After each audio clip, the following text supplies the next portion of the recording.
ሰላም ጤና ይስጥልኝ የኢትዮ ፎከስ ቤተሰቦች በዛሬው ዕለት በትግራይ ሌላ ጦርነት ቢቀሰቀስ ምን ይሆናል በሚለው ርዕሰ ጉዳይ ላይ ሰፋ ያለ ዘገባ ይዘንላችሁ ቀርበናል። አብራችሁን ቆዩ። በትግራይ ሌላ ጦርነት ቢቀሰቀስ ምን ይሆናል? በትግራይ ዳግም ጦርነት የሚቀሰቀስ ከሆነ ከሁለት ዓመታት በፊት ከነበረው ፍጹም የተለየ እንደሚሆን የኢትዮ ፎከስ ዝግጅት ክፍል ያነጋገራቸው የፖለቲካል ሳይንስ መምህርና ተመራማሪ ዶክተር ቢንያም ዘውዴ አስታውቀዋል። ዶክተር ቢንያም እንደተናገሩት የፕሪቶሪያው የሰላም ስምምነት በትግራይ ዳግም ጦርነት እንዳይቀሰቀስ ዋስትና ለመስጠት የሚችል ስምምነት አይደለም፣ አስገዳጅ ተፈጻሚነት እንዲኖረውም አልተደረገም ብለዋል። ስምምነቱን ማፍረስ የጀመረው ህወሓት መሆኑን ጠቁመው ከተኩስ ማቆም ቀጥሎ በዋናነት ሊከናወን የሚገባውን የትግራይ ሰራዊትን ትጥቅ አስፈትቶ የመበተን ተግባር ሳይከናወን በመቅረቱ ህወሓት የልብ አግኝቶ ለሌላ ዙር ጦርነት እንዲዘጋጅ ማድረጉን አመልክተዋል። አሁን ህወሓት የሚያደርጋቸው ነገሮች ሁሉ መንግስትን ኃይል እንዲጠቀምና ወደ ጦርነት እንዲገባ የሚጋብዙ ናቸው ያሉት ዶክተር ቢንያም ጦርነት ከተቀሰቀሰ እንዳለፈው ጊዜ የትግራይ ህዝብ የህወሓትን የዘመቻ ጥሪ ተቀብሎ ከህፃን እስከ አዛውንት ታጥቆ እሳት ውስጥ ሊማገድ አይችልም ብለዋል። በጦርነት ከደረሰበት መከራ ገና ያላገገመው የትግራይ ህዝብ ለደረሰበት መከራ ህወሓትን ተጠያቂ እያደረገ ባለበት ወቅት ሌላ ጦርነት ቢነሳ እንዳለፈው ጊዜ እየተነዳ በእሳት አይማገድም። አዲስ ጦርነት ከተነሳም የህወሓት መሪዎችን ኢላማ ያደረገ ጦርነት ሊሆን እንደሚችል የጠቆሙት ዶክተር ቢንያም የህወሓት መሪዎች ያልቁ ይሆናል እንጂ በመቶ ሺዎች የሚቆጠሩ የትግራይ ወጣት የሚረግፍበት ሁኔታ ሊኖር እንደማይችል አስታውቀዋል። በትግራይ ክልል ለሁለት ዓመት የተካሄደው ጦርነት የጣላቸው ጠባሳዎችና ጉዳቶች አሁንም በክልሉ ነዋሪዎች ዘንድ በክፉ የሚታወሱ የቅርብ ትዝታዎች ናቸው። በጦርነቱ የተጎዱና ውድመት የደረሰባቸው መሰረተ ልማቶች አልተጠገኑም። እንዲሁም የክልሉ ኢኮኖሚ ሙሉ በሙሉ አላገገመም። ስር የሰደደ የስራ አጥነት የክልሉን ወጣቶች ወደ አውሮፓና መካከለኛው ምስራቅ የተሻሉ እድሎችን ለመፈለግ አደገኛ የሆኑ የስደት መንገዶችን እንዲሞክሩ እያስገደዳቸው ነው። በኢትዮጵያና በትግራይ ኃይሎች ወይም በኢትዮጵያና በኤርትራ መካከል ጦርነት ከተቀሰቀሰ የትግራይ ክልልን እንደገና የሚያወድም ይሆናል። ከዚያም ባሻገር ሰፊውን የአፍሪካ ቀንድ አካባቢ ሊያቃውስ ይችላል። የኢትዮጵያ ጎረቤት የሆነችው ሱዳን በዓለም ላይ እጅግ አስከፊ የሆነውን የሰብአዊ ቀውስ ያስከተለ አስከፊ የእርስ በርስ ጦርነት ውስጥ ትገኛለች። መቀመጫቸውን በአሜሪካ ያደረጉት የዓለም አቀፍ ግንኙነት ባለሙያው ሚካኤል ወልደ ማርያም ለቢቢሲ በኢትዮጵያና በኤርትራ መካከል ትግራይንና ሌሎችን የኢትዮጵያን ታጣቂዎች የሚያካትት ማንኛውንም ጦርነት ከሱዳን ጋር የመገናኘት እድሉ ከፍተኛ ነው። ሁለቱ ግጭቶችም ይዋሃዳሉ ብለዋል።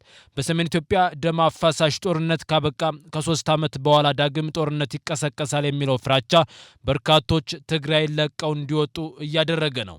በመቀሌ ነዋሪ የሆነ አንድ ግለሰብ ከፍተኛ ቁጥር ያላቸው ወጣቶች የአውሮፕላን ትኬት መግዛት የቻሉ በአውሮፕላን ያልቻሉ በአውቶቡስ ክልሉን ለቀው በመውጣት ወደ አዲስ አበባ እየሄዱ መሆናቸውን ለቢቢሲ ተናግረዋል። የክልሉ ነዋሪዎች የሸቀጣሸቀጥ ዕቃዎችን እየገዙ ማከማቸት በመጀመራቸው ከፍተኛ የዋጋ ጭማሪ መታየቱን ይናገራሉ።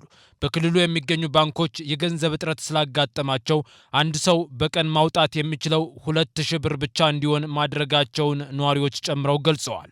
ለሁለት ዓመት የቆየው ጦርነት ክፉኛ በጎዳት ትግራይ ክልል የሚገኙ ባንኮች ከፍተኛ የገንዘብ እጥረት ስላለባቸው በርከት ያለ ቁጥር ያለው ገንዘብ ለማስተላለፍ የሚፈልጉ ሰዎች ተጨማሪ ክፍያ እንደሚጠይቁ ተናግረዋል። ፕሪቶሪያ ላይ የተፈረመው የሰላም ስምምነት ምን ገጠመውና ነው ዛሬ በክልሉ ላይ ዳግም ጦርነት ያንዣበበው የሚል ጥያቄ እየተነሳ ይገኛል። በፌዴራል መንግስቱና በህወሓት መካከል በተካሄደው የእርስ በርስ ጦርነት 600 ሺህ ያህል ሰዎች ህይወታቸውን ማጣታቸውን የአፍሪካ ህብረት ልዑክ ገልጾ ነበር። የአፍሪካ ህብረት ከ3 ዓመት በፊት ሁለቱን ወገኖች በደቡብ አፍሪካ ወደ ፕሪቶሪያ ወደ ሰላም እንዲመጡ ካሸማገለ ወዲህ በክልሉ የተኩስ ድምፅ መሰማት አቁመዋል። ይህንንም ተከትሎ በትግራይ መሰረታዊ አገልግሎቶች ዳግም ስራ የጀመሩ ሲሆን መደበኛ ህይወትም ቀጥሏል። ይሁን እንጂ በጦርነቱ ላይ የተሳተፉ ሁለት አካላት በፕሪቶሪያ የተፈረመው የሰላም ስምምነት ላይ ባለመካተታቸው ወዲያው ፍርሃትና ስጋት ቦታውን ተረክቧል። በአንድ ተሰልፈው ህወሓትን የተዋጉት ኤርትራና ኢትዮጵያ ከፕሪቶሪያው ስምምነት በኋላ ሆድና ጀርባ ሆነዋል። የአማራ ኃይሎችም በምዕራብ ትግራይ የይገባኛል ጥያቄ የሚነሳበትንና ምርታማ የሆነ አካባቢ ተቆጣጥረው በመያዛቸው አሁንም ያለመግባባት ምንጭ ሆኖ እየሆነ ይገኛል። የኢትዮጵያ መንግስት የፕሪቶሪያው የሰላም ስምምነት ከፈረመ በኋላ ከቀድሞ አጋሩ ከኤርትራና ከአማራ ታጣቂዎች ጋር ጠብ ውስጥ ገብቷል። ሀገሪቱ በሰኔ ወር ወደ ምርጫ ለማካሄድ ደፋ ቀና እያለች ባለችበት ሰዓት መንግስት በአማራ ኃይሎች የተያዙት አካባቢዎች የወደፊት እጣ ፈንታ ላይ መፍትሄ ባለመስጠቱ ከህወሓት ጋር ፍጥጫ ውስጥ ገብቷል። ይህ በሁለቱ የፕሪቶሪያ ተፈራራሚዎች መካከል አለመተማመንን ያስከተለ ሲሆን የሰላም ስምምነቱም በፍጥነት አደጋ ውስጥ እንዲወድቅ አድርጎታል። በሰሜን ኢትዮጵያ የወታደሮች መሰባሰብ እየተካሄደ መሆኑን የሚገልጹ ዘገባዎች መሰማት ጀምረዋል። ከዚያን ጊዜ ጀምሮ የተባበሩት መንግስታት ድርጅት በክልሉ ያለውን ሁኔታ በጣም ተለዋዋጭ ሲል ገልጾታል።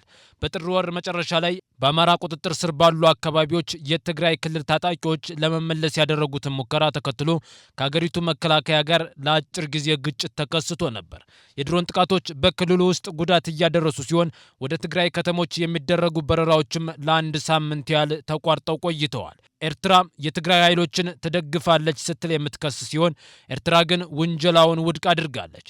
በጥቅምት ወር የኢትዮጵያ የውጭ ጉዳይ ሚኒስትር ለተባበሩት መንግስታት ዋና ጸሐፊ በጻፈው ደብዳቤ ኤርትራ በህወሓት ውስጥ ካሉ አከርካሪዎች ጋር በመተባበር ኢትዮጵያን ጦርነት ለመግጠም እየሰራች ነው ሲል ከሷል።